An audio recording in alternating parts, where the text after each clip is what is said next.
자, 그리고 이제 이렇게 경제 개발을 통해서 이제 집권을 이어나가고 있었던 거고, 이제 그러면서 이제 이 장기 집권을 이제 꿈꾸게 되는 거죠. 어디선가 많이 본 것 같지만, 그죠? 이승만 정부랑 비슷하지만 어쨌든 다시 이제 장기적 집권을 꿈꾸면서 결국은 이제 그 중임 제한이라고 하는 부분, 삼선을 이제 그 많은 조항들을 철폐해야 되는 이런 상황들이 생기게 됩니다. 자, 그래서 결국 이 박정희 정부 하에서도 3회 연임을 허용하는, 대통령 3번 할 수 있다라고 하는 연임 허용하는 개헌을 추진을 하게 되는 거고, 그러면서 이제 결국은 장기 집권 모드로 이제 전환을 하게 됩니다. 그래서 이제 이런 이제 그 연임을 허용하는 이제 그 개헌들을 이루게 되는 거죠. 당연히 우리나라 국민들은 이승만 정부 때 이런 것들을 다 경험을 했잖아요. 그러니까 이러한 3선을 허용하는 개헌에 대한 반대를 하게 되는 거고, 이 반대 시위가 이제 전국적으로 일어나게 됩니다. 자, 그런데 뭐 이런 반대 시위는 다 경제 발전을 위해서 해야 된다. 그 다음에 국가 안보가 중요하다라고 하는 것을 내세우면서 이런 반대 시위들은 다 진압을 하고 결국은 3선을 허용하는 이제 개헌을 실시를 하게 되는 거죠. 자, 그래서 이 개헌에 따라서 다시 이제 박정희가 대통령 후보로 나오게 되는 거고, 자, 이 7대 대통령 선거에서 대통령으로 당선이 되게 됩니다. 1971년이었던 거죠. 요때 이제 그 야당 후보로 이제 김대중 후보가 나왔는데, 이 김대중 후보에게 굉장히 좀 힘겹게 승리를 하는 이런 이제 모습을 보이게 됩니다. 이건 앞서도 얘기한 것처럼 대한민국 국민들이 이제 이렇게 이제 3선까지 간다, 장기 집권으로 간다라고 하는 거를 눈치채게 되는 거고, 거기에 대한 이제 불만들이 이렇게 투표로 행사가 되었다라고 볼 수가 있는 거죠. 자, 어쨌든 3선 개헌을 통해서 이제 장기 집권 모드로 가게 되고, 이제 대통령으로 이제 계속 정부를 이끌어 나가게 됩니다. 자, 그런데 이 국제사회가 70년대 들어가게 되면 이제 변화가 생기게 되는데요. 가장 크게는 이제 흔히 말하는 냉전 체제가 약화되게 됩니다. 자, 그래서 이제 닉슨 독트린이 발표되고, 그 다음에 미국의 대통령이 중국을 방문해서 마오쩌둥을 만나면서 일명 이제 핑퐁 외교. 그러면서 이러한 냉전체제의 완화가 이제 하나의 새로운 국제적인 분위기로 만들어지게 되는 거죠. 자, 그러다 보니까 반공을 내세우면서, 안보를 내세우면서 이 장기 집권을 하려고 했던 이 이제 박정희 정부 입장에서는 반공만 내세우기는 좀 힘들어지는 그런 상황들이 발생을 하게 되는 거고요. 자, 그래서 이러한 이 국제 그 냉전체제 완화라고 하는 국제 분위기에 편승을 해서 결국 이제 북한하고 이제 대화를 하게 됩니다. 그 결과 1972년에 7.4 남북 공동성명을 발표를 하게 되는 거죠. 그래서 이 장기 집권에 따르는 국민들의 불만이나 이런 것들을 이제 이 남북관계라고 한 측면으로 이제 돌리게 됐던 겁니다. 자, 그렇게 해서 이제 7.4 남북 공동성명을 발표하면서 남북관계가 좋아진다, 뭔가 새로운 분위기가 나오나 보다, 이렇게 이제 사람들이 관심을 가지고 있었는데, 오히려 이제 이 7.4 남북 공동성명 발표 이후에 이 박정희 정부는 이제 대통령 특별 선언을 단행을 하게 되는데요. 그게 이제 바로 10월 유신입니다. 왜 그러냐면 이제 이렇게 남북 간에 이제 공동성명도 발표하고 했지만 결국 통일을 준비해야 된다. 그러려면 더욱더 이제 이런 안보가 중요하다. 이런 것들을 이제 하나의 구실로 내세우면서 이제 유신을 이제 선포를 하게 됐던 거죠. 그래서 1972년 10월 17일 날 이제 일명 이제 10월 유신이 선포가 되게 되는 거고, 그래서 이제 전국에 비상계엄령이 내려지게 되는 거고, 국회는 해산되고, 그 다음에 정치인들의 활동도 금지를 당하게 됩니다. 자, 그러면서 이제 비상국무회의를 만들어서 거기에서 이제 새롭게 다시 헌법을 제정을 하게 됐던 거죠.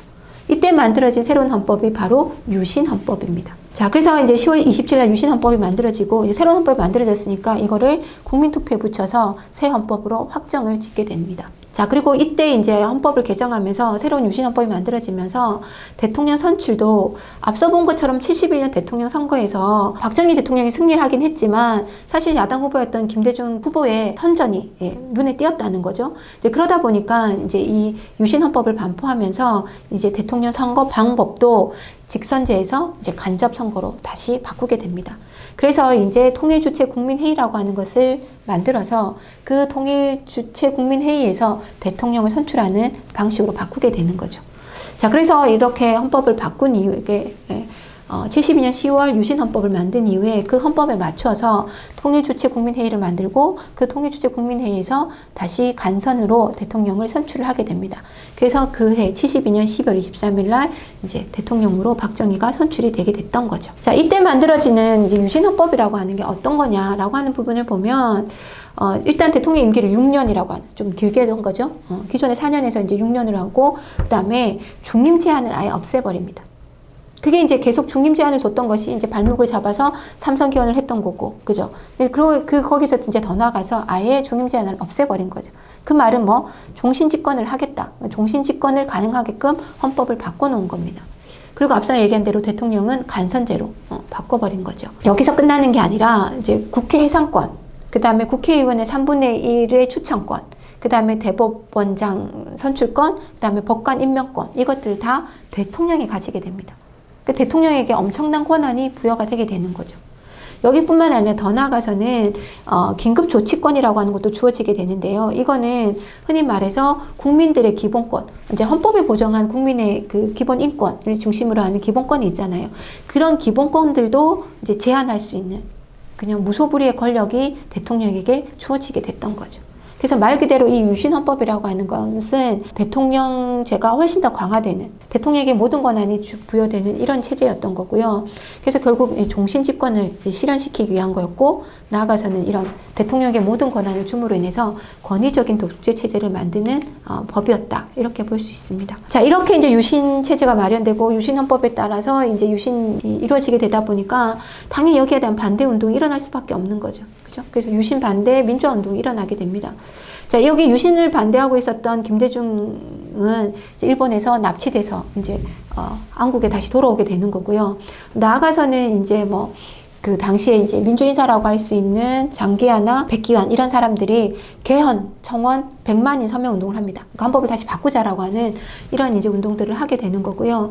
당연히 대학생들의 반대 시위도 이제 곳곳에서 일어나게 됩니다. 이 대학생들의 시위의 가장 대표적이었던 것이 이제 민청학년 사건이었는데요. 이렇게 대학생들의 시위가 이제 크게 일어나다 보니까 결국은 이 박정희 정권에서는 이 대학생들의 시위에는 배후 조종이 있다. 그 배후 조종은 이제 간첩의 지령을 받는 존재들이다. 라고 하는 이제 조작 사건을 만들게 됩니다. 그러면서 이 민청학년 사건을 중심으로 하는 학생들의 시위를 배후 조종하는 간첩 세력이 누구냐? 그러면서 이제 그 간첩 세력으로 인민혁명당을 지목을 하게 되는 거고, 일명 이제 이게 인혁당인 거죠. 자, 그래서 이제 이 인혁당 소속의 사람들을, 관계자들을 다 체포를 하게 되는 거고, 이게 이제 당시 이제 유신체제 속에서는 비상계엄령이 내려져 있는 상황이었잖아요. 그 비상계엄령 상황에서는 일반적인 그 재판이 아니라 흔히 말하는 군법 재판이 일어나게 되는 겁니다. 훨씬 더 이제 강한 처벌이 내려지게 되는 거죠. 자, 그래서 이런 인민혁명당 관련됐던 사람들이 체포가 된 다음에 이제 이렇게 재판이 넘어가게 되는 거고, 그 재판에서 이제 당연히 국가를 전복하려고 했다라고 하는 제목이었으니까 사형이 선고가 되게 되는 거죠. 자, 근데 사형이 선고된다고 해서 바로 사형이 집행되는 건 아니잖아요. 근데 이 인혁당 사건만은 사형이 선고되고 나서 24시간도 채 지나지 않아서 그 다음날 새벽에 바로 사형이 집행이 돼 버렸습니다. 자, 그래서 이제 이러한 사건들이, 그러니까 가족들도 몰랐다는 거죠. 이제 이런 사건들이 알려지게 되면서 이제 국제 변호사 협회에서는 이 이제 그 인혁당 관련됐던 사람들이 사형당한 이 날을 사법 암흑의 날 이렇게 이제 선포를 하기도 했습니다. 그만큼 이거는 뭐 우리나라 국내적 상황뿐만 아니라 국제적인 상황에 봤을 때도 납득이 되지 않는 상황이었다 이렇게 볼 수가 있는 거죠. 자, 이런 식으로 이제 이 인혁당 사건들까지 이제 일어나게 되는 거고, 그리고 이제 76년에 가면 이제 그 민주 인사들이 다 모여서 이제 3.1 민주구국선언 이런 것들을 이제 하면서 유신에 반대하는 민주화 운동들을 이어나가게 됩니다. 자, 그리고 이제 그 뒤에 이어서 1978년에 이제 국회의원 선거가 일어나게 되는데요. 이게 총선거가 일어나는데, 이때 이제 총선거 결과 야당이 당연히 여당보다 더 많은 득표를 하게 됩니다. 그러니까 말 그대로 이제 민심이 이동을 하게 된 거죠. 장기 집권과 유신 체제에 대한 반발이 이제 이 투표로 나타나게 됐던 겁니다. 그러니까 이거는 이제 흔히 말하는 박정희 정권 입장에서는 정치적인 위기로 다가왔던 거고, 여기에 덧붙여서 이제 그동안은 경제 성장이란 부분으로 이제 이걸 무마하면서 이제 정권을 이끌어 왔었는데, 이때 가면 이제 70년대 후반에 가면 2차 석유 파동이 일어나게 됩니다. 그러면서 이제 경제 위기가 같이 겹쳐지게 되는 거죠. 그래서 정치적 위기와 경제 위기 속에서 그 박정희 정권에 대한 반발 이런 것들이 더 커지게 되는 이런 상황에 놓이게 됩니다. 자, 이런 상황 속에서 이제 79년에 이제 그 YH 무역 회사가 갑자기 문을 닫는 바람에 YH 무역에 이제 회사를 다니던 여자 직원들이 이제 이거에 대한 이제 농성을 하고 있었는데 그 농성을 이제 그 야당 당사인 신민당 당사에서 하고 있었어요. 근데 이 시위를 진압하기 위해서 심지어 이제 경찰이 야당 당사까지 들어가가지고 강경 진압을 하게 됐던 거죠. 근데 이 강경 진압하는 과정에서 결국은 한 명이 사망하는 이제 이런 불상사를 놓게 됩니다. 이게 바로 이제 79년에 있었던 YH 무역 사건이 됩니다. 그러다 보니까 이제 야당 입장에서는 그동안 유신에 대한 반발 목소리를 이제 크게 내지 않고 있었는데 자기네 야당 당사까지도 경찰에 의해서 짓밟히는 광경, 그 다음에 이 강경 진압에 의해서 한 명이 사망하게 되는 이런 것들을 보게 되면서 결국은 야당 차원에서 아예 유신 체제에 대한 반발을 이제 목소리를 내게 되는 거죠. 이제 그러다 보니까 당시 이 야당의 총재였던 김영삼 의원은 제명이 되게 되는 거고요. 자, 김영삼 그 의원의 어떤 정치적 공고장이라고 할 수 있는 이 부산과 마산에서는 결국은 이제 시민들의 시위가 일어나게 됩니다. 이게 이제 일명 부마 항쟁이 되는 거죠. 이제 이 학생들 중심으로 시위가 일어나게 되는데 당연히 여기에 강경 진압이 들어가겠죠. 이제 그런데 이 강경 진압이 이루어질수록 오히려 시민하고 노동자들이 더 동참을 하면서 시위가 확산이 되는 이런 양상들을 보이게 되는 거고, 사실은 이게 더 이제 그 민심들의 어떤 이 정부에 대한 심판이라고 하는 부분들이 들끓고 있었다, 이렇게 보여지게 되는 거죠. 자, 이러한 상황에서 결국 당시 중앙정보부장이었던 김재규가 대통령 박정희를 저격해서 박정희 대통령이 사망을 하는 이런 이제 11.6 사태가 일어나게 되는 거죠. 이로써 이제 결국은 유신체제는 붕괴를 하게 되고 이제 박정희 정권도 막을 내리게 되었습니다. 자, 이렇게 79년 10월 26일 날 박정희 대통령이 서거를 함으로 인해서 유신체제는 막을 내리게 되는 거고, 이제 이러다 보니까 이제 비상계엄령이 선포가 되게 됐던 거죠. 그리고 이제 최규하가 대통령으로 당선이 되면서 이제 임시 체제를 이끌어가게 됩니다. 자, 그런데 이때 이제 전두환을 중심으로 하는 신군부 세력이 등장을 하게 되고, 이들이 이제 군사적인 반란을 일으켜서 다시 이제 정권을 장악을 하게 됩니다. 자, 일명 이게 이제 12.12 군사 쿠데타인 거죠. 자, 그래서 이 신군부가 정권을 장악을 하게 됩니다. 당시에 이제 유신체제가 끝나면서 당시 이제 국민들은 이제 군부 독재가 끝났다라고 하는, 그리고 이제 민주화가 시작될 거라고 하는 그 희망이 부풀어 있었던 거고, 그래서 일명 이제 서울의 봄이라고 하는, 그래서 80년 5월에 이 서울역 광장에 10만 명이라고 되는 엄청난 사람들이 모이는 움직임이 일어나고 있었었는데요. 이들이 이제 계엄을 철폐하라, 그리고 이제 유신헌법을 개정하라, 이런 요구들을 이제 제시를 하고 있었던 거죠. 이제 그러면서 한편에서는 이 시위를 이제 이끌어 나가고 있었던 시위대 입장에서는 혹시 자신네들의 이런 시위가 이 신군부 세력들에게 혼란으로 비춰져서 이제 혼란을 진압하겠다, 혼란을 잠재우겠다고 해서 혹시 이 신군부가 정치적 전면에 나서는 계기가 되지 않을까라고 하는 생각에서 이 시위를 이제 자진해서 해산을 하게 됩니다. 자, 그렇게 했는데 그럼에도 불구하고 결국 이제 이 전두환 노태우가 이끄는 신군부는 결국은 이제 5월 17일 날 비상계엄을 아예 오히려 전국으로 확대를 하고 그 다음에 시위와 집회를 금지하는 이런 조치들을 내리게 됩니다. 자, 이러한 이렇게 그 계엄령이 전국으로 확대되는 상황 속에서 5월 18일 날 그 광주에서 시위가 발생을 하게 되는 거고, 이 시위에서도 요구하는 거는 이제 말 그대로 유신헌법의 개정과 그 다음에 계엄 선포를 철회하라는 거였던 거죠. 자, 그런데 이런 시위가 일어나게 되니까 결국은 신군부는 이제 이런 공수부대를 동원을 해서 이제 무차별적으로 폭력적인 진압을 하게 됩니다.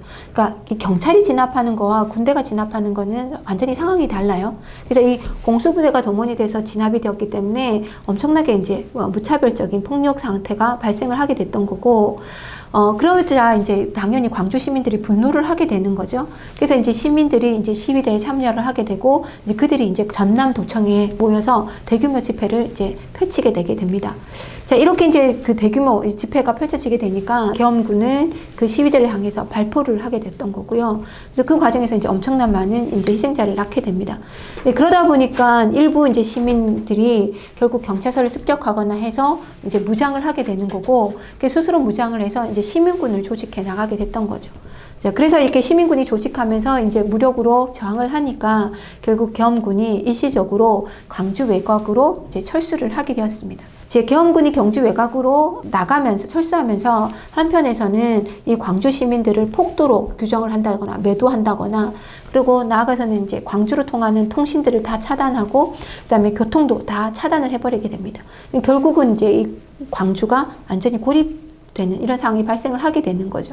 자, 그래서 이 시민수습대책위원단을 이제 구성을 하게 되는 거고, 이 시민들이 구성한 시민수습대책위원회에서는 정부에 대해서 이제 우리 평화적으로 협상합시다라고 하는 요구를 하게 됩니다. 자, 이렇게 요구를 하게 됐는데 결국은 이제 협상은 이루어지지 않게 되는 거고요. 오히려 5월 27일 날 계엄군이 다시 광주로 진입을 하게 되고, 이 광주로 진입하면서 이제 무자비한 학살이 이제 자행이 되게 되는 거죠.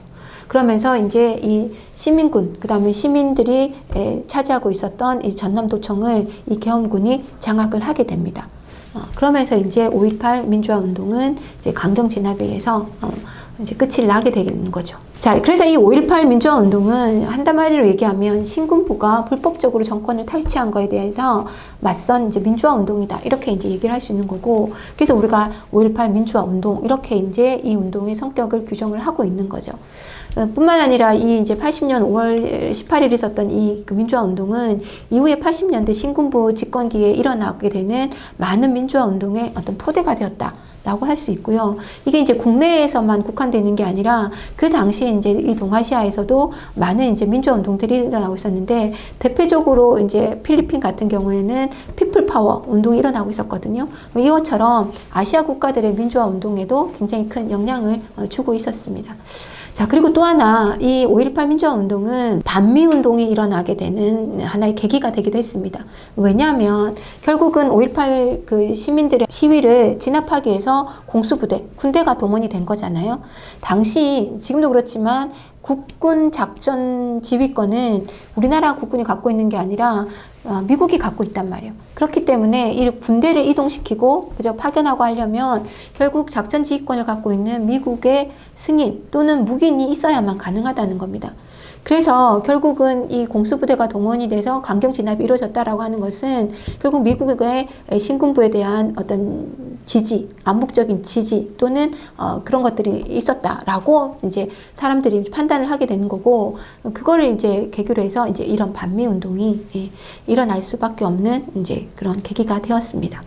자, 그리고 이제 앞서 얘기한 대로 광주가 교통과 통신이 다 차단된 상태에서 고립된 상황이었는데, 이제 이런 상황에서 당시 이제 독일 외신 기자였던 힌츠페터라는 사람이 그나마 이 진상을 촬영을 해서 내보내게 되면서 이제 국제사회에 이 상황이 알려지게 되는 계기가 되었던 거고요. 이와 같은 이제 이 5.18 민주화 운동 관련된 기록물들이 이제 2011년에 가면 국가 권력에 맞선 민중들의 민주화 운동이라고 하는 점에서 유네스코 세계 기록유산으로 등재가 되게 되었습니다. 자, 이렇게 이제 5.18 민주화 운동을 무력으로 진압한 이 신군부는 결국 이제 국가보위 비상대책위원회를 구성을 하면서 이제 권력을 장악해 나가게 되는데요. 특히 이제 흔히 말하는 사회를 안정화시키겠다. 그 다음에 사회 기강을 확립하겠다라고 하는 목표를 제시하면서 일명 이제 정의사회 구현 이런 것들을 이제 제시하면서 이제 3청 교육대를 설치를 하게 되는 거고, 그 다음에 언론들을 통폐합하게 됩니다. 그러면서 이제 비판적인 언론인들은 이제 강제 해직을 시켜버리게 되는 거죠. 자, 이런 상황에서 이제 신군부가 권력을 장악해 가니까 결국은 이제 최규하 대통령이 사임을 하게 되는 거고요. 자, 그래서 이제 다시 통일주체 국민회의에서 대통령을 선출하게 됩니다. 당연히 이제 전두환을 대통령으로 선출하게 되는 거죠. 자, 그래서 이제 1980년 8월에 전두환이 대통령으로 선출이 되게 되고, 자, 그 이후에 다시 이제 헌법을 이제 개정을 하게 됩니다. 사실은 이제 신군부가 들어서면서 사람들이 다 가장 이제 걱정했던 건 뭐냐면 이 유신체제가, 유신헌법이 계속 지속되는 거에 대한 우려가 있었던 거죠. 군부가 연장이 되는 거니까. 그래서 끊임없이 이제 유신헌법을 개정하라고 하는 요구들을 해왔었던 거고요. 자, 그래서 이제 이런 여론들을 의식했던 이제 이 전두환을 중심한 신군부 측에서는 이제 헌법을 개정을 하게 됩니다. 그래서 대통령 임기를 7년 대신에 단임으로, 이제 더 이상 중임이고 뭐 삼선임이고 없도록 단임으로 딱 이제 못을 받게 되고, 대통령 선거는 이제 간접 선거로 선출하는 걸로 헌법을 개정을 하게 됩니다. 자, 이렇게 이제 헌법을 바꿨기 때문에 이제 다시 헌법에 맞춰서 대통령 선거를 해야 되는 거죠. 그래서 이제 81년에 이 새로운 이제 헌법에 맞춘 간접 선거를 통해서 전두환이 대통령으로 당선이 되게 되고 7년 단임 대통령으로 선출이 되게 되었습니다. 자, 그러면서 이제 제5공화국이 시작이 되게 된 거죠. 자, 앞서 얘기한 대로 유신체제 연장이 될까봐 하는 국민들의 우려, 그 다음에 이제 군부 독재 연장이 될 것 같다라고 하는 국민들의 우려, 이런 것들을 이제 무마시켜야 될 이제 필요성이 이제 신군부들에게는 요구가 되었던 거죠. 자, 그래서 이 전두환 정부는 유화책을 발표를 하게 됩니다. 그래서 이제 야간 통행 금지를 폐지를 하고, 그 다음에 중고등학생들의 어떤 두발과 교복의 자율화를 선포를 하게 되는 거고, 그 다음에 이제 뭐 우리가 잘 아는 프로야구가 이때 이제 흔히 이제 창단이 되게 되는 거죠. 그래서 사람들을 시선을 이제 이런 스포츠나 뭐 이런 것들로 이제 돌리는 이런 정책들을 실시하게 됩니다. 그리고 이제 해외 여행 자유라도 이때 이제 실시가 되게 되는 거죠. 나아가서는 이제 88 올림픽을 이제 유치를 해오게 되는 겁니다. 이렇게 이제 유화책을 펴긴 하지만 여전히 이 신군부에 대한 국민들의 반발은 존재를 하게 되는 거고요. 그래서 이 80년대 동안은 신군부가 통치하는 기간 동안은 여전히 학생운동이나 노동운동들이 활발하게 전개가 되고 있었습니다. 물론 이제 이런 것들을 이제 전두환 정부는 강경 진압을 계속 해왔던 거고요.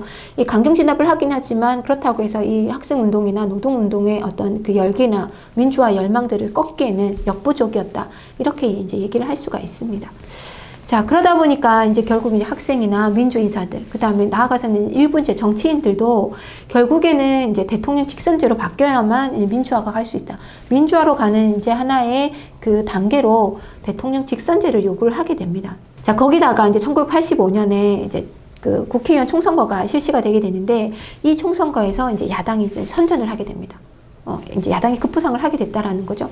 그 말은 말 그대로 국민들의 민심이 이 여당이 아닌 야당 쪽으로 기울어졌다라는 얘기가 되는 거죠. 자, 이런 상황에서 87년 1월 달에 박종철 고문치사 사건이 발생을 하게 됩니다. 이런 이제 고문받던 학생이 이제 사망을 하는 사건이 발생을 하게 됐던 거고, 이거를 이제 정부가 책상을 턱 치니까 억하고 죽더라고 하는 뭐 이상한 논리로 그죠? 은폐 축소하는 이런 사건들이 발생을 하게 되는 거죠. 근데 이런 것들이 결국은 전두환 정부에 대한 불만, 그 다음에 신군부에 대한 분노로 이제 이어지게 되는 거고, 그러면서 이제 이 대통령 직선제에 대한 요구들이 더 들끓게 되었던 거죠. 그러면서 이제 시위들이 막 일어나고 있었는데, 이에 대해서 당시 대통령이었던 전두환은 4월 13일 날 호헌 조치를 발표를 하게 됩니다. 호헌 조치라고 하는 것은 헌법을 그대로 수호해 가겠다는 거죠. 그 말은 지금 헌법에 규정된 대로 대통령 간선제를 가겠다라는 거고, 이런 국민들이 요구하는 직선제를 아예 거부를 한 겁니다. 그래서 이걸 일명 4.13 호헌 조치라고 얘기를 하게 되는 거고요. 직선제를 거부를 하다 보니 거기에 대한 이제 반감들이 더 들끓게 되는 거죠. 자, 그러던 찰나에 결국은 천주교 정의구현 사제단에서 박종철 학생의 사망의 원인은 단순히 심장마비가 아니라 결국은 물고문에 의한 사망이었다라고 하는 사실을 폭로를 하게 됩니다. 그러니까 이 사실이 밝혀지게 되면서 결국 국민들의 분노가 들끓게 되는 거죠.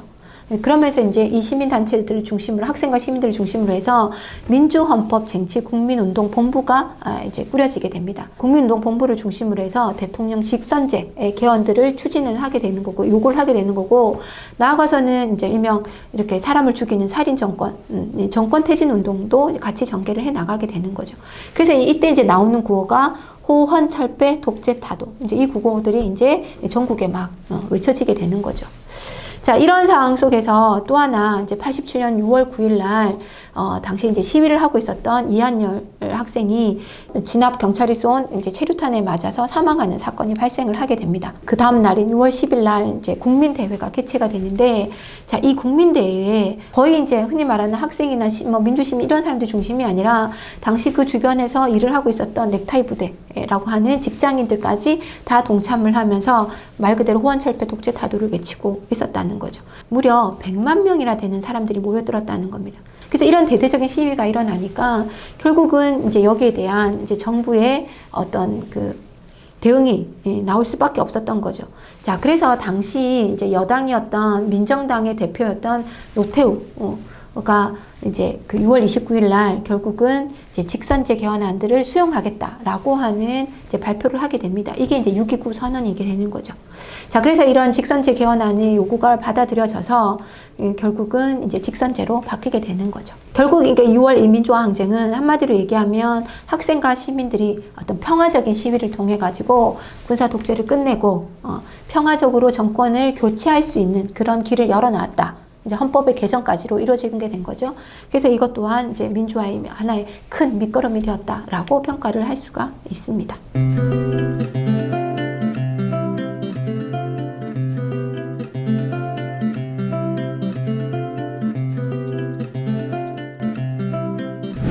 자, 6월 민주화 항쟁의 결과 국민들의 이제 직선제 요구를 받아들여서 이제 헌법이 이제 개정이 되게 됩니다. 자, 그래서 이제 대통령 임기는 5년 단임.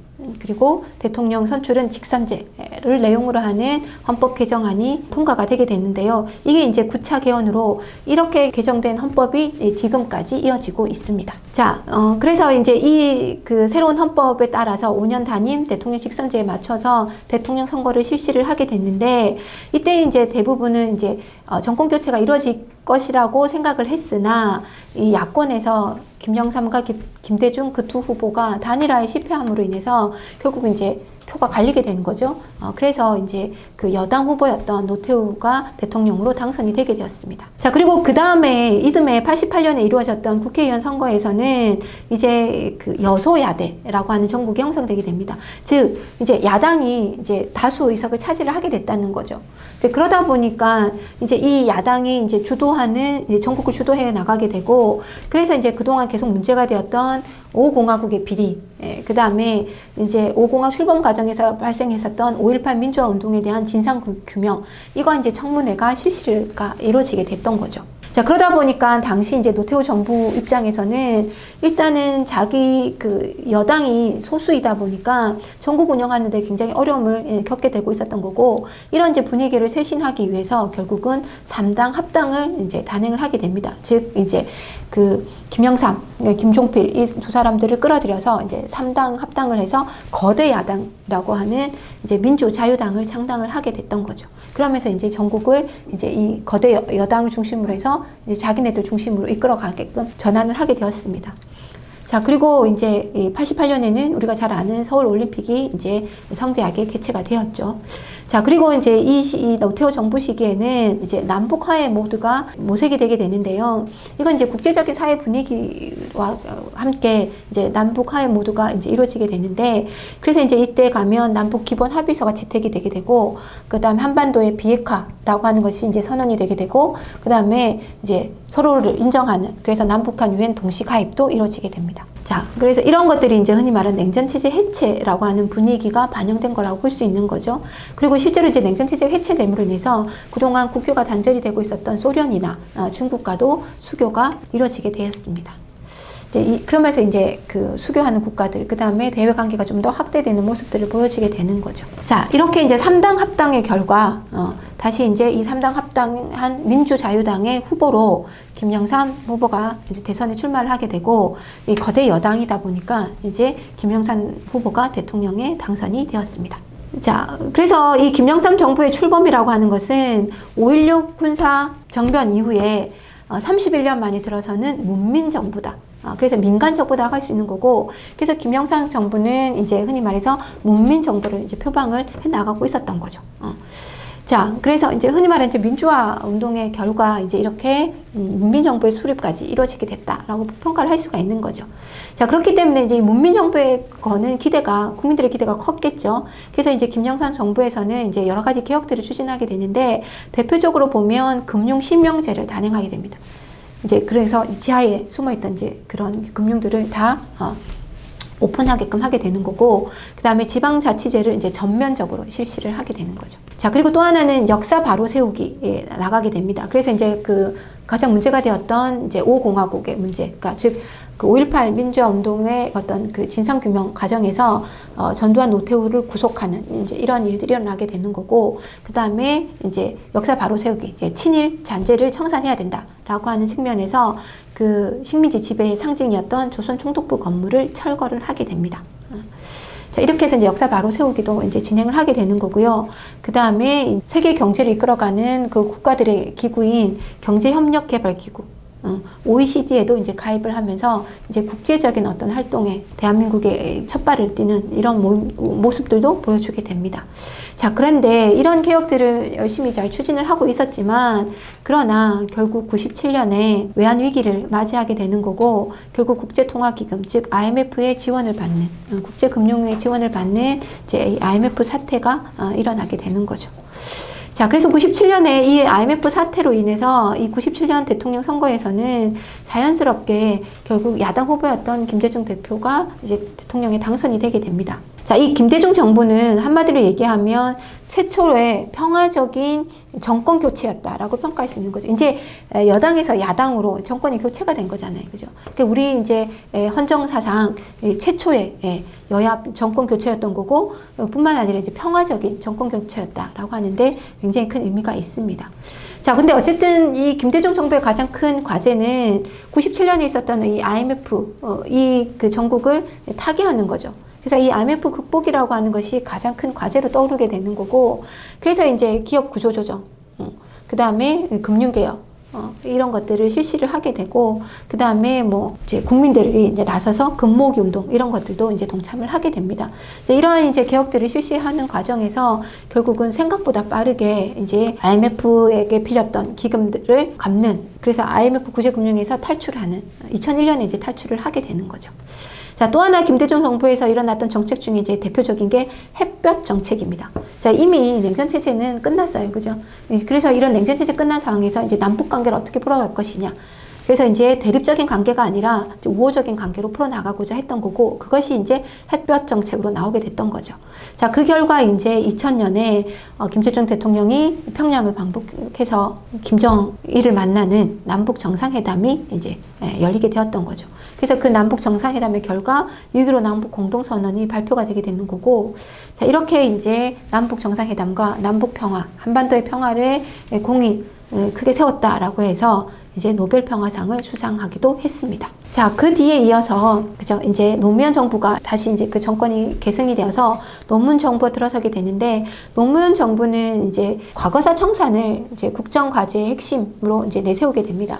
자, 그래서 이때 이제 2000년에 그 제주 4.3에 대한 진상 조사를 하게 되는 거고, 그 결과 이제 이런 제주 4.3 사건에 대한 특별법 제정, 그 다음에 국가 폭력에 희생된 제주도민에 대한 정부 차원의 사과, 이런 것들이 이제 이루어지게 됐던 거죠. 그러면서 이제 여러 가지 이제 과거사 청산 문제들을 이제 해결해 나가고 있었던 거고요.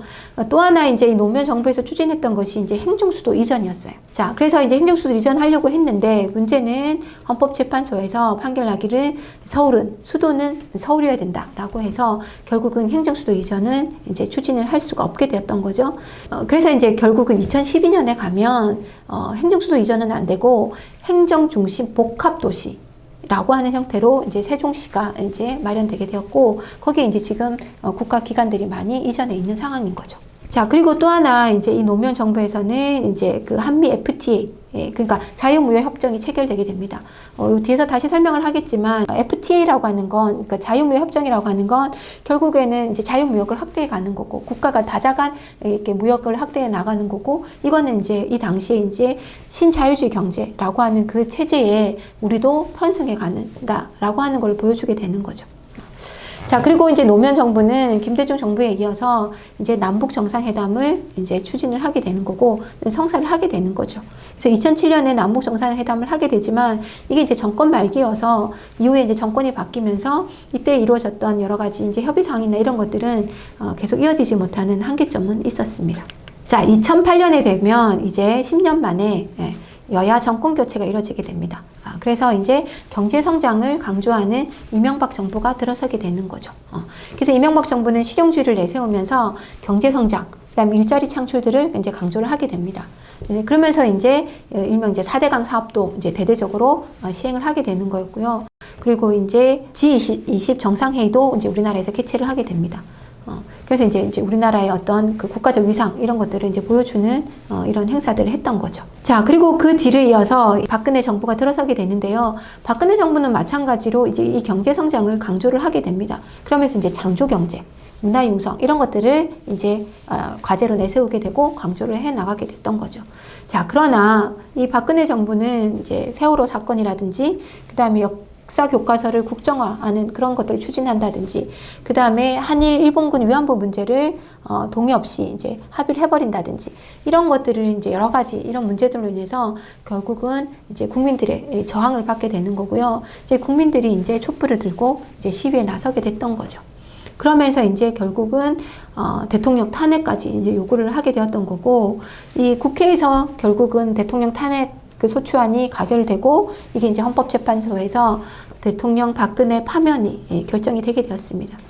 자, 그래서 2017년 3월 박근혜 대통령은 파면이 되게 되는 거고, 자, 그래서 이제 헌정사상 최초로 이제 탄핵이 된 대통령의 불명예를 안게 된 거고, 결국은 2017년 5월에 대통령 선거를 통해서 이제 문재인 정부가 새롭게 출범을 하게 되었습니다.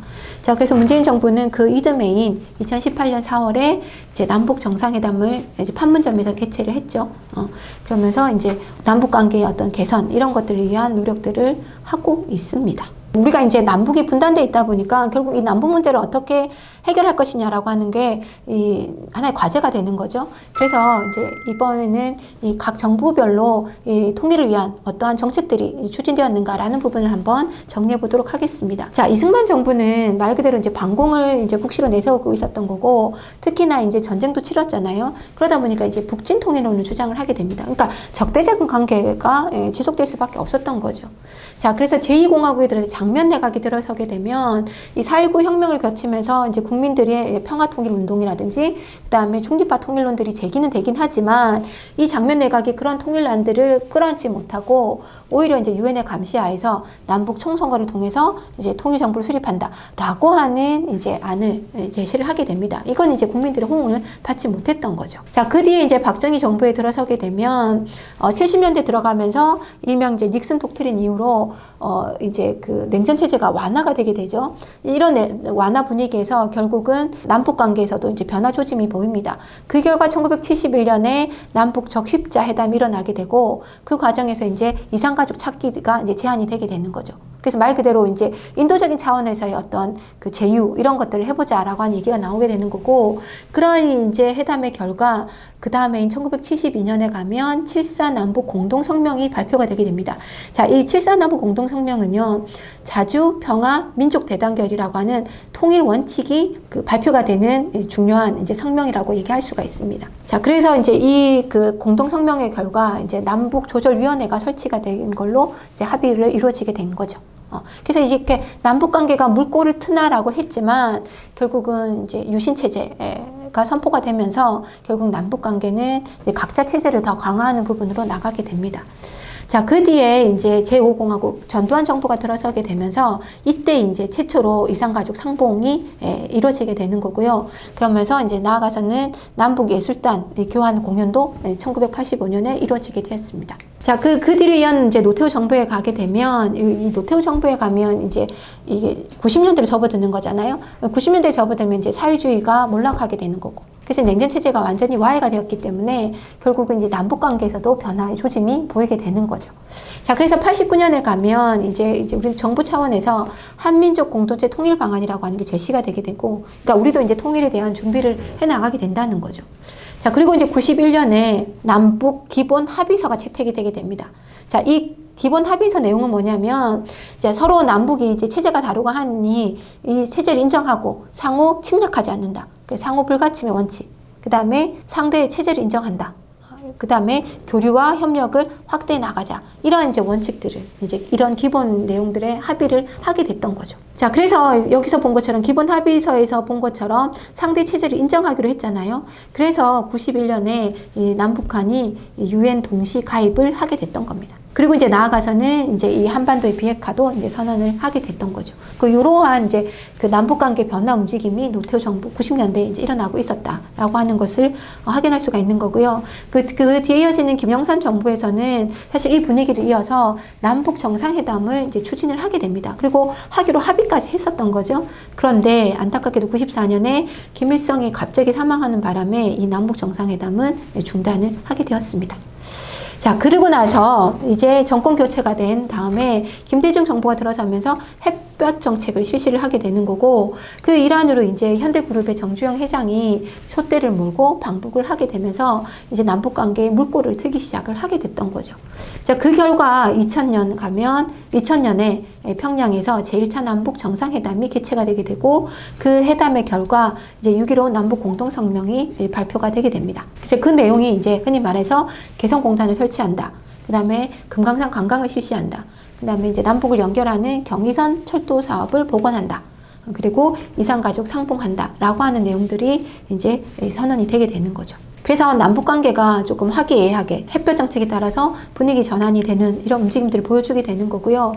이걸 이어받아서 이제 노무현 정부에서도 제2차 남북 정상회담을 2007년에 평양에서 성사를 하게 됩니다. 그런데 이게 이제 이러한 이제 우호적인 분위기가 계속 지속되지 못하고 북한의 핵실험이라든지 그 다음에 서해 교전, 그 다음에 연평도 폭격 사건, 이런 것들이 이제 연이어 이뤄지면서 결국 남북 관계가 이제 악화가 되게 되는 거고, 그 뒤에 이제 들어서는 이명박 정부나 박근혜 정부에서는 뭐 딱히 이제 이러한 이제 남북 관계 악화가 되다 보니까 이 통일에 관한 뭐 방안이나 노력들이 제시되지는 않았습니다. 자, 그리고 이제 2017년 5월 달에 이제 들어서게 되는 문재인 정부는 그 다음해인 2018년에 남북 정상회담을 판문점에서 개최를 하게 되는 거죠. 뭐 생중계로 이제 전 세계에 그 모습이 방송이 되기도 했습니다. 그래서 한반도의 평화와 번영, 통일을 위한 이제 판문점 선언이 제시가 되었던 거고, 여기에서는 이제 가장 크게 항구적인 평화를 구축한다라고 하는, 그래서 그런 평화 구축을 위한 협력 관계를 유지해 나간다라고 하는 게 논의가 되었습니다. 자, 이번 시간에는 이제 해방 이후 우리나라 대한민국의 어떤 변화 발전상이 이제 민주화 운동의 한 축이라면 또 한 축은 경제 성장이잖아요. 그래서 이제 이 경제 발전의 변화상과 거기에 따른 사회 문화의 변화, 이런 부분을 한번 살펴보도록 하겠습니다. 자, 1950년대는 결국 이제 6.25 전쟁이 일어나고 있었던 거고, 그 전쟁 이후에 이제 이 전후 복구 사업이 이제 중요한 과제로 떠오르게 됩니다. 사실 이제 6.25 전쟁으로 인해서 산업시설이 거의 다 대부분 파괴되었기 때문에 이 이제 산업을 진흥시킨다라고 하는 게 상당히 어려웠습니다. 그래서 결국은 일제에서 빼앗았던 이 기속재산하고 미국이 이제 원조로 주는 물자, 이런 것들을 기본으로 해서 이 전후 복구 자금으로 이제 충당을 하고 있었던 거고요. 근데 대부분의 이제 이 원조로 오는 물자들이라고 하는 것이 소비재의 그 원료였기 때문에 결국은 뭐 재분이니 재당이니 면방직이니 하는 이런 일명 이제 300, 하얀 색깔이죠, 그죠? 300 산업 중심으로 이루어질 수밖에 없었던 거고요. 또 한편으로는 이제 미국의 이제 이 원조 과정에서 미국의 농산물들이 이제 대거 유입되면서 한편에서는 이제 이런 식량 문제를 해소하는 측면도 있었지만, 또 다른 한편에서는 국내에서 생산되는 농산물 가격이 이제 폭락하는 이런 문제도 있어서 농촌 경제에 크게 이제 타격을 주는 이러한 문제도 있었습니다. 자, 그러다가 50년 말에 가면 이제 미국의 이제 무상 원조가 유상 차관으로 바뀌면서 아직 산업시설이 갖춰지지 않았던 이제 우리 입장에서는 이 산업의 발전이라고 하는 또 하나의 과제를 안게 되는 그런 어려움에 이제 봉착하게 됐던 거죠. 자, 그러면서 이제 그 4.19 이후에 들어서는 장면 내각에서는 결국 경제성장이라고 하는 게 필요하다라고 하는 이 문제의식 속에서 이제 경제개발 5개년 계획을 수립을 하게 되는 거죠. 자, 그런데 이 장면 내각은 채 1년을 못 채우게 되죠. 박정희 군사정변에 의해서 결국은 이제 막을 내리게 되는 거였고, 그렇지만 이제 그 박정희 정부에서는 장면 내각이 만들어놨던 경제개발 5개년 계획을 수정 보완해서 결국은 이제 경제개발 계획을 추진을 해나가게 됩니다. 5개년 계획이니까 이제 1차, 2차 같은 경우에는 62년부터 71년까지 이제 진행이 되는데요. 이때는 당연히 이제 경공업 중심입니다. 이제 우리가 이제 산업 기반이 없었잖아요. 그죠? 그러니까 일단 낮은 임금, 그 다음에 노동 집약적인 이러한 이제 경공업 중심으로 육성을 하게 되고, 거기서 이제 좀 자본을 축적해서 뭐 화학 비료나 시멘트, 정유를 이제 조금 이제 전략적으로 육성하는 이런 형태를 띠게 되었던 거고요. 그래서 이제 울산에 이제 어떤 대규모 산업단지를 조성한다거나 마산에 수출 자율지역을 조성하는 이제 이런 형태가 띠게 되는 거고, 그 다음에 이제 이렇게 물류를 이제 원활하게 유통하기 위해서는 결국은 이제 도로망이 갖춰져야 되는 거죠. 그래서 1970년 7월 7일에 경부고속도로가 개통이 되게 됩니다. 그래서 이제 이 생활권이 확대가 되게 되고 물자의 유통이 이제 원활하게 이루어지게 되는 거죠. 자, 그리고 이 1, 2차 경제개발 계획이 추진될 때에는 당시 세계적인로 보면 세계에도 굉장히 경제 호황을 누리고 있었다는 거죠. 그래서 이제 그 세계적인 분업화 속에서 우리가 일정 정도 이 경공업 중심으로 경제 성장을 추진할 수 있었던 거고, 그래서 이제 거의 8%, 9%에 가까운 초고속 성장을 할 수 있었던 거죠. 자, 그리고 이제 특히나 이 당시 이제 경제개발 자금으로 한일 협정, 그죠? 그 다음에 베트남 파병, 그 다음에 서독의 광부와 그 간호사들 파병함으로 인해서 이 자금이 확보가 됐기 때문에 그 자금 확보를 통해서 오히려 이제 이 경제개발을 더 적극적으로 추진할 수 있었다. 이렇게 말씀드릴 수 있습니다. 그런데 다만 한 가지 문제는 여전히 이제 우리가 이런 자금들을 확보를 하긴 했었지만 결국은 이제 그 외채에 의존하는 측면이 있었기 때문에 계속 경제 개발하는 과정에서는 외채를 끌어올 수밖에 없었다는 거죠. 그래서 국가 외채가 계속 증가하는 그런 문제가 있었던 거고, 그 다음에 이게 경제개발 5개년 계획이라고 하는 거 국가가 주도해 나가는 거잖아요. 국가가 개발사를 만들고 거기에 따라서 이렇게 추진해 나가다 보니까 국가 주도라 보니까 결국 기업들이 국가의 눈치를 보게 되고, 그죠? 국가가 요구하는 부분에 부응을 하다 보니 결국 정경유착이라고 하는 문제가 생길 수밖에 없었습니다. 그리고 그러다 보니까 이제 특정 기업에 몰아주는 이런 이제 양상들이 생기게 됐던 거죠. 자, 그리고 이제 70년대 가면 이제 72년부터 81년까지 자, 3, 4차 경제개발 계획이 계속 이어져서 추진이 되게 됩니다. 자, 3, 4차 경제개발은 이제 경공업을 탈피해서 중화학공업 육성으로 이제 돌아서게 되는 거죠. 그래서 대표적으로 이제 제철, 조선, 자동차, 정유 이런 부분들을 집중적으로 육성을 하게 됩니다. 그래서 이제 해안지대인 포항, 울산, 창원 이런 데 이제 대규모 공업지대가 이제 조성이 되게 되는 거죠. 자, 이렇게 이제 대규모 공장지대가 만들어지다 보니까 결국은 전력이 부족하게 되는 거죠. 그래서 이 부족한 전력을 해소하기 위해서 이제 원자력 발전소가 건설되기 시작하는 것도 이때입니다. 자, 이렇게 이제 중화학공업으로 이제 전환을 해서 육성을 하다 보니까 결국 77년에 가면 수출 100억 불 달성이라고 하는 이제 초고속 성장의 결과물을 안게 됩니다. 그래서 이러한 이제 급속적인 성장, 뭐 9%, 10%가 되는 이런 초고속 성장, 이걸 이제 우리가 일명 한강의 기적이라고 얘기를 하게 되는 거죠. 자, 그런데 이제 70년대 초반하고 70년대 말에 이제 그 두 번의 석유 파동이 일어나게 됩니다. 즉 이제 73년에 1차 석유 파동이 일어나고 78년에 2차 석유 파동이 일어나는데 73년 1차 석유 파동이 일어났을 때는 이제 이걸 이제 중동의 건설 사업에 이제 다 뛰어들므로 인해서 그걸 통해서 이러한 위기들을 극복해 나가는, 흔히 말해서 중동 건설 붐이 일어나면서 결국 이제 우리가 이런 위기를 극복해 나갔던 거고요. 반면에 이제 78년에 있었던 2차 그 석유 파동 같은 경우에는 결국은 이제 이 중화공업으로 전환을 하면서 이 중화공업에 과잉 투자가 된 측면, 그러다 보니까 기업들이 이제 도산을 하는 측면들이 생기게 되는 거고, 기업이 도산하니까 결국 실업률이 증가하게 되는 거죠. 그래서 이것들은 어떤 결국 경제적인 위기가 이제 주어지게 되는 거고, 이런 경제적 위기는 경제 성장, 그다음에 경제라고 하는 부분으로 정권 유지해 가고 있었던 박정희 정권에게는 굉장히 정치적인 위기로까지 작용을 하게 되었습니다. 자, 그래서 이제 그 80년대에 들어오게 되면 이제 이러한 이제 중화학공업에 집중되었던 과잉 투자, 중복 투자 이런 부분들을 해소를 해야 되는 거고, 그 다음에 2차 석유 파동에 따르는 이제 경제적 위기들을 이제 전환을 해야 되는 과제를 안게 되는 거죠. 그래서 초반에 80년대 초반에는 이러한 이제 문제들로 인해서 마이너스 성장률을 보이게 됩니다. 자, 이때 이제 전두환 정부가 들어서게 되면서 이 전두환 정부가 이제 경제 안정화 정책을 추진하면서 중복 투자를 못하게 하고, 그 다음에 부실 기업들을 정리를 하게, 그러니까 중복 투자 정리, 부실 기업들을 정리를 하게 되는 거고, 그 다음에 금융시장 일부를 이제 개방하는 이러한 정책들을 펴게 되는 거고요. 그 다음에 그 국가 주도하에서 이제 일명 이제 국가기업, 공기업들을 일부 민간 이제 경제에 자율적으로 맡기는 이런 운영체제를 실시를 하게 됩니다. 자, 이러한 이제 정책과 더불어서 당시 80년대 중반에 가게 되면 이제 3저 호황이라고 하는 국제적인 어떤 경제의 변화가 생기게 됩니다. 말 그대로 저유가, 저달러, 저금리 시대가 도래를 했다는 거죠. 그러니까 수출 중심으로, 그 다음에 석유는 수입해야 되고 수출을 해야 되는 우리나라 경제 구조 속에서는 이 3저 호황이라고 하는 게 정말 말 그대로 최적화된 최고의 조건이었다라고 얘기할 수 있는 거고, 이 3저 호황 속에서 결국은 연평균 10% 이상의 고도 성장을 이제 80년대 중반에 보이게 되는 거죠.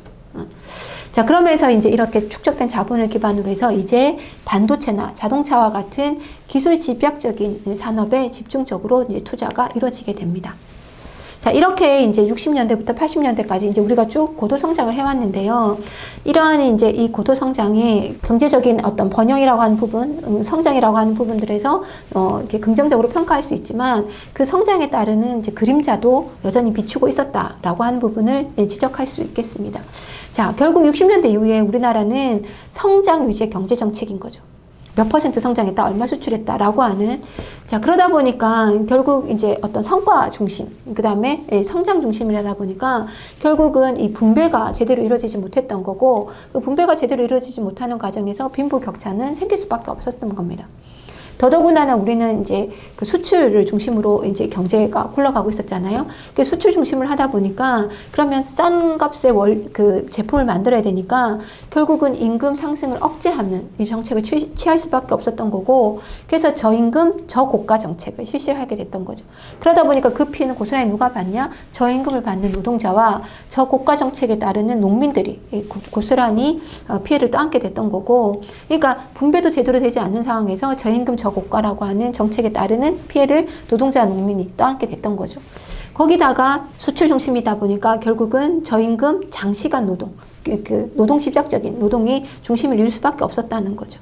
그러다 보니까 이제 이 노동자들에게 가해지는 여러 가지 부담들이 컸다는 거고, 그래서 결국은 1970년 11월 13일에 그 평화시장 재봉사였던 전태일이 이제 분신을 하는 이런 사건이 발생을 하게 되는 거죠. 자, 이 전태일은 한마디를 외치게 되는 거죠. 근로기준법을 지켜라. 사실은 근로기준법이 있었다는 거예요. 근데 그런 것들을 한 번도 지켜지는 걸 보지 못했다. 그래서 이 근로기준법이라고 하는, 지켜달라고 하는 이 요구들을 하면서 이제 분신을 하는 이런 사건이 발생을 하게 되고, 이 이후로 이제 노동 문제 개선, 또는 노동운동, 이런 것 쪽으로 관심이 이제 전환을 하게 됩니다. 이렇게 이제 흔히 말하는 노동자 농민들의 어떤 불만, 빈부격차뿐만이 아니라 실제로는 지역 간의 불균등도 되게 심하게 되는 거죠. 그러니까 이제 대기업 공업단지가 포항, 울산, 창원 이렇게 이제 영남 지역에 포진을 하다 보니까 여기에 이제 집중적으로 산업 투자가 되게 되고, 상대적으로 전라도 지역, 그다음 충청도 이런 지역에는 산업시설이 없었던 거죠. 그래서 지역의 불균형 등이 일어나게 되는 거고, 그 다음에 공업 중심이다 보니까, 그죠? 경제 성장의 중심이다 보니까 도시 중심이 되는 거죠. 그래서 도시와 농촌 간의 이 소득 격차도 굉장히 크게 일어나는 이런 문제가 낳게 되는 거고, 그 다음에 정부가 이제 경제 성장을 주도해 가다 보니까 결국은 정부와 대기업이 밀착하는 정경유착이 일어나게 되는 거고, 그 결과 재벌이라고 하는 세계 어디에도 존재하지 않는, 우리나라에만 존재하는 독특한 기업을 양산하게 됐던 거죠. 자, 그 다음에 이제 수출 지향 중심으로 가다 보니까 이제 외채 부담이라고 하는 것이 생기게 되는 거고, 그 다음에 결국은 우리는 이제 해외 의존도가 굉장히 경제 부분에 있어서 해외 의존도가 되게 높았다라는 거죠. 그래서 세계 경제가 호황일 때는 우리도 같이 호황으로 가지만, 세계 경제가 불황이거나 또는 석유 파동 같은 이런 문제가 생기게 되면 거기에 대한 직격탄을 맞아서 우리의 경제 위기를 더 심각하게 앓는 이런 문제들을 낳게 되었습니다. 이게 이제 우리 흔히 말하는 경제 성장의 감춰진 그림자다, 이렇게 얘기할 수 있습니다. 자, 90년대 넘어오면 90년대 과제는 세계화입니다. 이 세계화의 분위기에 따라서 이제 여러 가지 경제 변화들이 일어나게 되는데, 대표적으로 93년에 우루과이 라운드가 타결이 되게 되고, 95년에는 WTO 체제가 이제 출범을 하게 됩니다. 자, 이게 뭐냐면 결국 자유무역을 이제 촉진을 하게 된다는 거죠. 이제 그동안 대부분은 국가들이 자기 그 국가 기반 산업들을 보호하는 보호무역 중심, 국가 중심의 이제 어떤 무역 활동이 일어나고 있었다는 거죠. 이제 그거를 다 깨고 자유롭게 맡기자, 시장 경제 논리에 맡기자라는 겁니다. 그래서 이제 자유무역을 촉진하고 이제 다자간, 각 국가 간의 이제 무역 협상을 체결하는 이런 형태로 변화가 되게 되는 거죠. 이게 일명 이제 신자유주의 경제가 되는 거예요. 그래서 이제 상품이나 그 자본 시장이 이제 다 개방을 해야 되는 이런 상태가 되게 됐던 겁니다. 자, 그래서 결국은 공기업의 민영화, 그 다음에 금융 규제를 완화를 해야 되는 거고, 그죠? 그다음에 이제 이런 이제 그 국제 사회를 이끌어가는 중심축이 되는 경제협력 개발기구인 OECD에도 이제 우리가 가입을 하면서 우리 또한 이제 이 신자유주의 경제 정책을 수용을 하게 되는 거고, 이 세계화 질서 속에 들어가게 됐던 겁니다. 자, 그런데 이렇게 이제 세계는 바뀌고 있고 90년대 경제 구조가 바뀌고 있는데도 불구하고 여전히 우리나라의 대기업들은 은행으로부터 자금을 무분별하게 빌려 써서 사업을 확장하거나 이런 이제 상황들을 지속하고 있었다라는 거죠.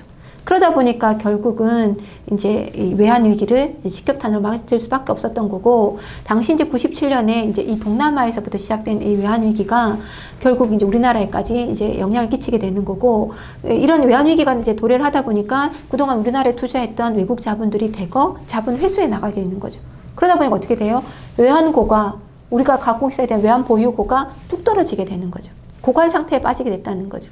그래서 결국은 국제통화기금에다가 손을 벌릴 수밖에 없었던 거고, 이게 우리가 잘 아는 결국 IMF를 겪게 되는 상황에 도래를 하게 됩니다. 자, 그래서 이제 97년이 IMF를 겪으면서 이 IMF를 극복하기 위해서 이제 김대중 정부의 입장에서는 강도 높은 구조조정을 하게 되는 거고요. 지금 우리한테는 익숙하지만 이때 이제 구조조정이란 말이 등장을 하게 되는 거고, 이제 공기업들을 민영화시키고, 그 다음에 공적 자금을 이제 세금을 투자해서 이제 무너져가는 기업들을 다시 살려놓게 되고, 그 다음에 부실 기업들이나 은행들은 다 통폐합을 하는 이러한 이제 조치들을 단행을 하게 됩니다.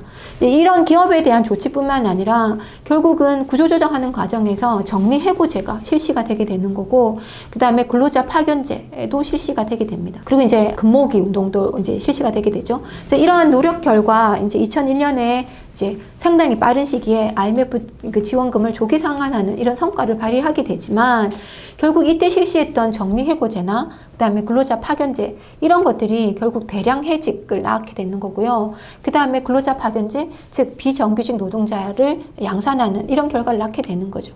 그래서 오늘날까지도 가장 크게 문제가 되는 이 비정규직 문제가 이때 이제 제기가 되기 시작했던 거고, 그다음에 이제 자영업자들이 이제 도산을 하면서 결국 이 중산층이 무너지는, 중산층들이 낮아지는 이런 결과를 초래하게 되었습니다. 자, 2000년대 오게 되면 이런 자유무역은 더욱더 확대가 되는 일면들로 가게 되는 거죠. 그래서 우리도 이제 칠레를 시작으로 해서 미국, 유럽연합, 중국들과 자유무역협정, 그 FTA를 체결을 해 나갔고, 그래서 이제 이런 무역 장벽들이 이제 완화가 돼서 무역시장의 확대가 일어나게 됩니다. 그래서 한편으로 보면 우리나라 이제 기업들이 이제 세계 시장, 세계 기업으로 도약할 수 있는 계기도 되지만, 한편에서는 이제 세계 여러 기업들이 우리나라로 들어오는 이런 이제 상황도 같이 발생을 하게 되는 거죠. 자, 그래서 이제 다행인 거는 이제 반도체나 자동차 또는 IT 이런 부분에서 이제 우리가 경쟁력을 가지면서 이제 이러한 이제 자유무역 그 체제 속에서 좀 약진을 할 수 있었다라고 볼 수 있는 거고요. 반면에 이제 값싼 농산물들이 대거 수입되게 함으로써 이제 농촌 경제의 파탄이라든지 농산물에 대한 이제 이런 위축 이런 부분들이 생기게 되는 거죠.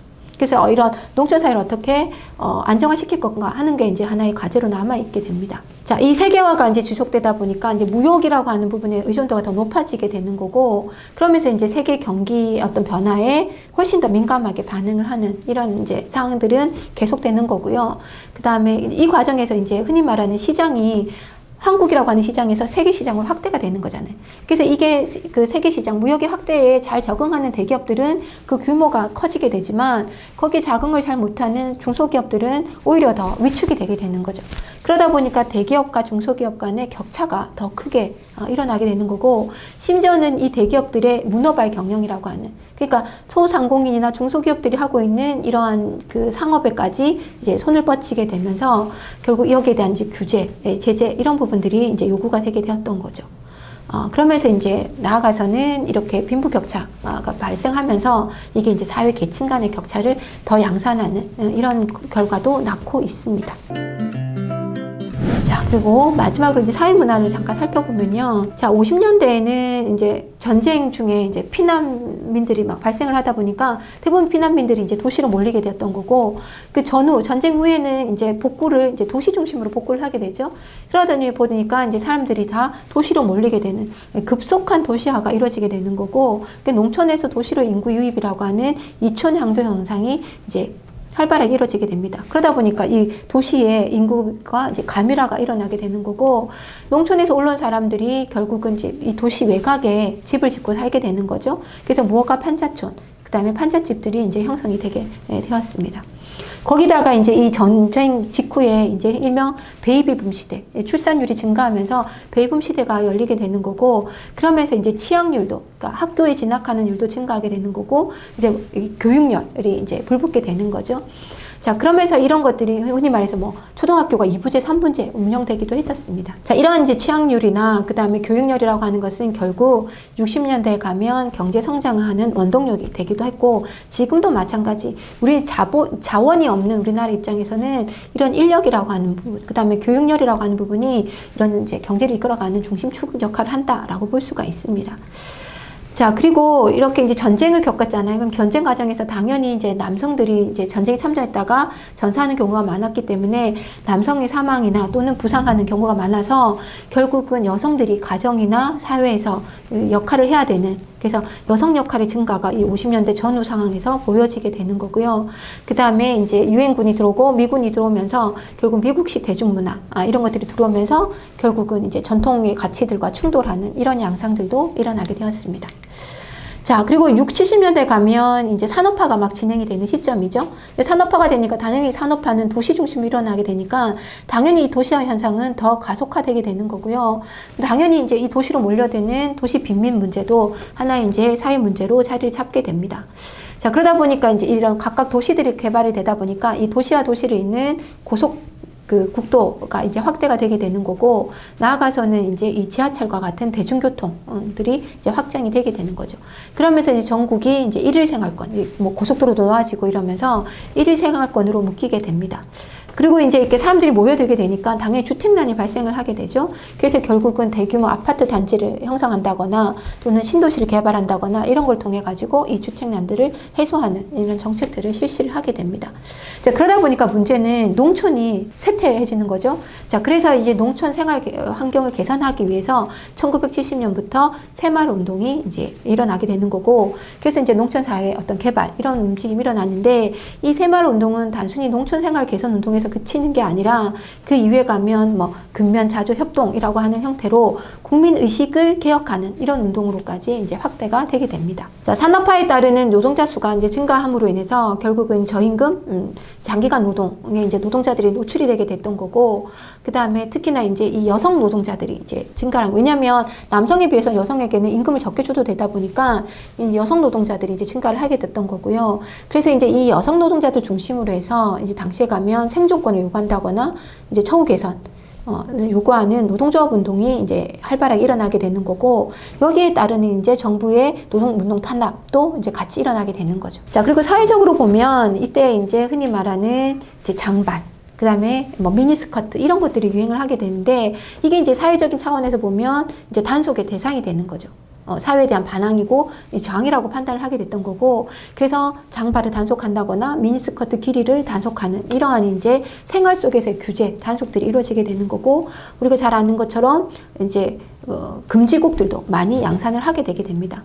그러면서 한편으로는 이제 통기타와 청바지 문화가 이제 대학생들 중심으로 전파되면서 하나의 이제 청년 문화로 자리를 잡게 되는 거고요.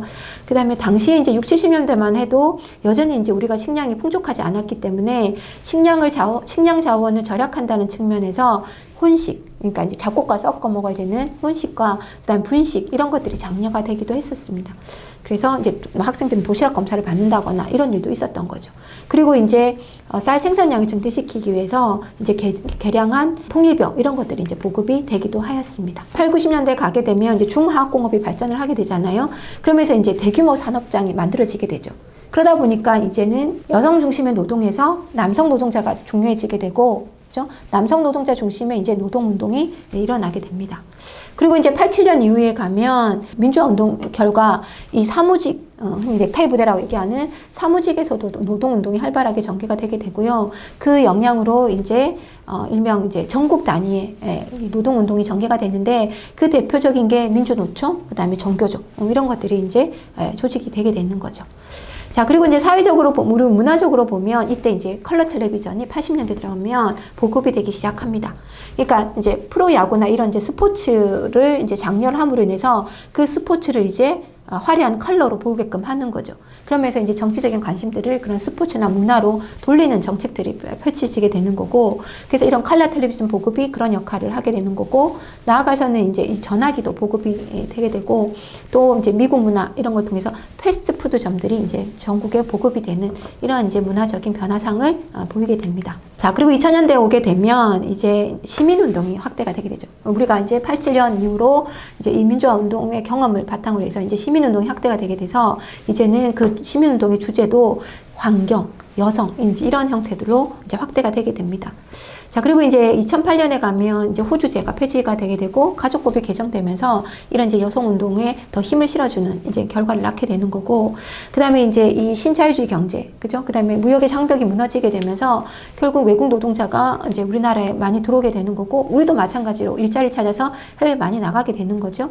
그러면서 이제 이 외국인 노동자, 그 다음에 국제 결혼, 이런 것들이 활발하게 이루어지면서 결국 다문화 사회로 이제 서서히 나아가게 되는 거고, 이제 그와 더불어서 이제 여성 그다음에 사회에 이제 진출하는 이제 인력들이 많아지다 보니까 결국은 이제 출산율의 저하, 그래서 이제 초고령 사회로 진입하는 이런 문제도 낳고 있습니다.